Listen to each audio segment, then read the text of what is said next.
Ang mabuting balita ng Panginoon ayon kay San Juan. Pagkaalis ni Judas mula sa huling hapunan, sinabi ni Jesus, "Ngayon mahayag na ang karangalan ng Anak ng Tao at mahayag din ang karangalan ng Diyos sa pamamagitan niya. At kung mahayag na ang karangalan ng Diyos, ang Diyos naman ang maghahayag ng karangalan ng Anak. At gagawin niya ito agad, mga anak. Kaunting panahon na lamang ninyo akong makakasama. Isang bagong utos ang ibinigay ko sa inyo. Mag-ibigan kayo kung paano inibig ko kayo.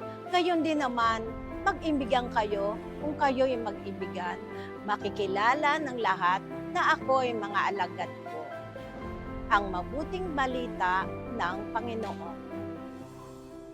Sa paglalakbay natin sa buhay, lahat tayo ay may mga pagsubok at tukso na dumarating. Ako rin ay may pagsubok pati ng ang aking pamilya na ako ay magkasakit noon. Sa patuloy kong pagdarasal, ako ay gumaling. Alam kong may plano ang Diyos sa akin, kaya niya ako binigyan pa ng bagong buhay.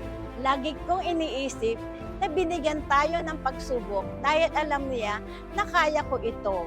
Sa tulong at gabay niya, lagi akong tumatawag sa kanya at sumusunod sa lahat ng utos niya at hindi ako magsasawang pasalamatan siya. Manalangin tayo. Panginoon Diyos, ako'y nagpupuri at nagpapasalamat sa iyo at lagi kang nandiyan, gumagabay sa aming pamilya. Patuloy mo kami tinubugin ayon sa kalooban mo. Kung kami nagkakamali, sana po ay tama mo kami, Panginoon, sa aming mga anak mong nangangailangan ng tulong, maging ito ay physically, mentally, spiritually, financially. Kayo na po ang bahala ayon sa kalooban mo. Ang lahat ng ito ay hinihiling namin sa pangalan ni Jesus, nagahari, magpasawalang hanggan. Amen.